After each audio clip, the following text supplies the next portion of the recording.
नमस्कार, मैं मेघा हिंदुस्तानी स्वागत करती हूं आपका टाइम्स एक्सप्रेस पर। कांग्रेस की एक ऐसी नेता है जिसको लेकर विवाद चल रहा है। जी हां, कुमारी शैलजा। कुमारी शैलजा पर ऐसे विवाद चल रहे हैं। भारतीय जनता पार्टी तो अपने पार्टी में आने तक का ऑफर दे रही है और मायावती तक, जिन्हें दलित नेता के तौर पर देखा जाता है और जिन्हें उत्तर प्रदेश में एक वोट, एक सीट तक नहीं मिली, वो मायावती भी यहाँ पर जो है चुनावी चुटकी लेते हुए नजर आ रही है। तो कुमारी शैलजा क्या कांग्रेस छोड़ रही है? इसको लेकर कुमारी शैलजा की तरफ से क्या कहा गया है और कुमारी शैलजा अगर पार्टी छोड़ती है तो भारतीय जनता पार्टी का क्या प्रभाव पड़ सकता है? यानी भारतीय जनता पार्टी के टिकट पर अगर चुनाव लड़ती है तो इससे भाजपा को क्या फायदा हो सकता है, जिसकी वजह से कुमारी शैलजा को उकसाने का काम यहाँ पर भारतीय जनता पार्टी के द्वारा लगातार किया जा रहा है। और पार्टी छोड़ने को लेकर कुमारी शैलजा की एक खबर खास है, बताएंगे आपको पूरी खबर। और सबसे लास्ट में आपको ऐसी बात बताएंगे जिसको सुनकर होश उड़ने का यहाँ पर काम हो जाएगा, यानी कि भारतीय जनता पार्टी की संकटें जो है वो बढ़ जाएगी और होश उड़ जाएंगे बीजेपी की, क्योंकि कुमारी शैलजा ने एक ऐसा बयान दे दिया है जिसके बाद हरियाणा की सियासत में उथल पुथल तो निश्चित है और इससे कांग्रेस को बड़ा फायदा पहुंचने की भी दिख रही है। इस वक्त क्या खबर है दिखाते हैं आपको, देखिए स्क्रीन पर नजर डालिए। टिकट वितरण व टिप्पणी बना मुद्दा, शैलजा की प्रचार से दूरी, हुड्डा गुट में खलबली, हाईकमान पहुंचा मामला। कांग्रेस के सिरसा से सांसद एवं स्टार प्रचारकों में शामिल कुमारी शैलजा चुनावी प्रचार से दूरी बनाई हुई है। उनकी चुप्पी से पार्टी की टेंशन बढ़ गई है। राजनीतिक गलियारों में चर्चा है कि टिकट बंटवारे में तवज्जो न मिलने और हुड्डा समर्थकों द्वारा की गई टिप्पणियों की वजह से वो आहत है। अब मामला पार्टी हाईकमान के पास पहुंच चुका है। उनकी चुप्पी से हुड्डा खेमे में खलबली मची हुई है। हालांकि पूर्व सीएम ने टिप्पणी को मैनिपुलेटेड बताते हुए कहा था कि हमारी बहन है और वो कांग्रेस में सम्मानित नेता है।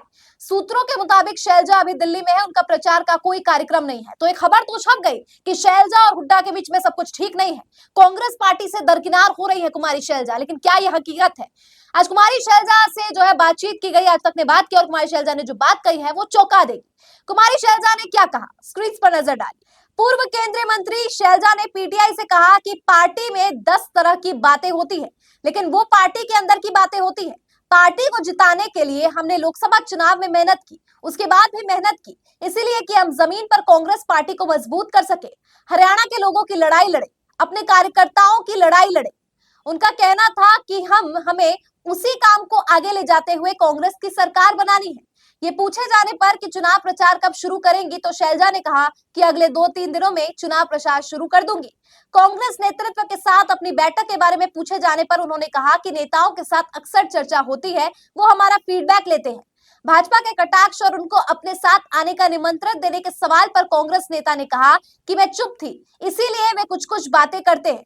उनको भी मालूम और सब कुछ मालूम है कि शैलजा कांग्रेसी है। इससे पहले कुमारी शैलजा ने आज तक से कार्यक्रम में कहा कि मेरे रगों में कांग्रेस का खून है। जिस तरह मेरे पिता को पार्टी के झंडे में लपेटा गया था, उसी तरह मैं पार्टी छोड़ूंगी। अब कुमारी शैलजा ने दो टूक कह दिया है कि कांग्रेस के तिरंगे में लिपट कर ही उनकी पार्थिव शरीर जाएगी। कहने का मतलब है मरते दम तक, आखिरी सांस तक कुमारी शैलजा कांग्रेस का साथ नहीं छोड़ने वाली है। तो यहाँ पर भारतीय जनता पार्टी द्वारा जो भ्रम फैलाए जा रहे थे, भारतीय जनता पार्टी के द्वारा जो आडंबर बनाए जा रहे थे, जो अफवाहें को तुल मिल रहा था, अब सारे अफवाहों पर बिल्कुल पूर्ण विराम अंकुश लग चुका है। क्योंकि भाजपा चाहती थी कि कांग्रेस को गुटबाजी हो जाए और कांग्रेस टूट जाए, लिहाजा कांग्रेस के जो लोग हैं उन्हें भारतीय जनता पार्टी में शामिल करके टिकट देने का काम करे। लेकिन शायद भूल गई भारतीय जनता पार्टी कि कांग्रेस का संगठन, कांग्रेस का ढांचा इतना कमजोर नहीं है। भारतीय जनता पार्टी के अंदर जिस तरीके की गुटबाजी देखने को मिलती है, कभी आरएसएस और मोदी में टकराव देखने को मिलते हैं, तो कभी बृजभूषण शरण सिंह और योगी आदित्यनाथ की दरार की खबरें आती है, तो कभी उप मुख्यमंत्री और मुख्यमंत्री साहेब में ही जो है दरार की खबरें आती है और ये खबरें अंदर तक ही सीमित नहीं रहती, बल्कि भारतीय जनता पार्टी के बाहर भी जाती है। पूरी मीडिया इसको कवर करती है और आरएसएस के प्रमुख मोहन भागवत को चुप रहने के लिए नसीहत भी देना पड़ता है भारतीय जनता पार्टी के नेताओं को। लेकिन ये कांग्रेस है, कांग्रेस का संगठन बहुत मजबूत है। मैं आपको बताऊं, कुमारी शैलजा की नाराजगी की खबर इसलिए आई थी क्योंकि हरियाणा के पूर्व मुख्यमंत्री भूपेंद्र सिंह हुड्डा के नजदीकियों को टिकट देने का काम यहाँ पर भारी मात्रा में किया गया। अब क्योंकि कुमारी शैलजा का भी कुछ हरियाणा के कुछ ऐसे इलाके हैं जहां पर प्रभाव है और उन इलाकों में भी अगर भूपेंद्र सिंह हुड्डा के द्वारा टिकट वितरण किया गया है या उनके इशारे पर कांग्रेस चली है, तो इस वजह से कुमारी शैलजा नाराज थी, जो काफी स्वाभाविक भी है कि अपने इलाके में, अपने बाहुल्य इलाके में और जहां पे अपना प्रभाव है, वहां से टिकट न मिले, उनके मनपसंद लोगों को टिकट बंटवारा न होना, वो काफी स्वाभाविक है नाराजगी। लेकिन ये नाराजगी बाहर तो नहीं आई। ये नाराजगी ऐसा तो नहीं है कि भारतीय जनता पार्टी के जैसे खेमे बट जाते हैं, दो खेमे बट जाते हैं, पार्टी छोड़ने तक की बात होती है, मुख्यमंत्री साहब को निकाल देंगे, साइडलाइन कर देंगे चुनाव में, ये तक खबरें चलती है। लेकिन यहाँ पर ऐसा कुछ भी नहीं था। कांग्रेस के अंदर कुमारी शैलजा बनी है, काफी मजबूती से बनी है। चुनावी प्रचार को लेकर भी उन्होंने अपनी स्थिति क्लियर कर दी है। जाहिर तौर पर मनमुटाव होता है, लेकिन ये मनमुटाव मतभेद के रूप में नहीं ले लेता है, क्योंकि कांग्रेस पार्टी और भारतीय जनता पार्टी के संगठनों में उनके रचनात्मक जो ढांचे हैं उसमें बहुत बड़ा अंतर है। अब कुमारी शैलजा का क्या महत्व है हरियाणा चुनाव में, और क्यों भारतीय जनता पार्टी से लेकर मायावती बीएसपी तक कुमारी शैलजा को ऑफर दे रही थी, समझिए इस रिपोर्ट से। लिखा है, बड़ी बात यह है कि राज्य में 2 लोकसभा सीटें अंबाला और सिरसा अनुसूचित जाति के लिए आरक्षित है, और इन दोनों सीटों पर कांग्रेस की जीत हुई है। सिरसा से खुद कुमारी शैलजा ने 2.68 लाख वोटों के बड़े अंतर से भाजपा को हराया है।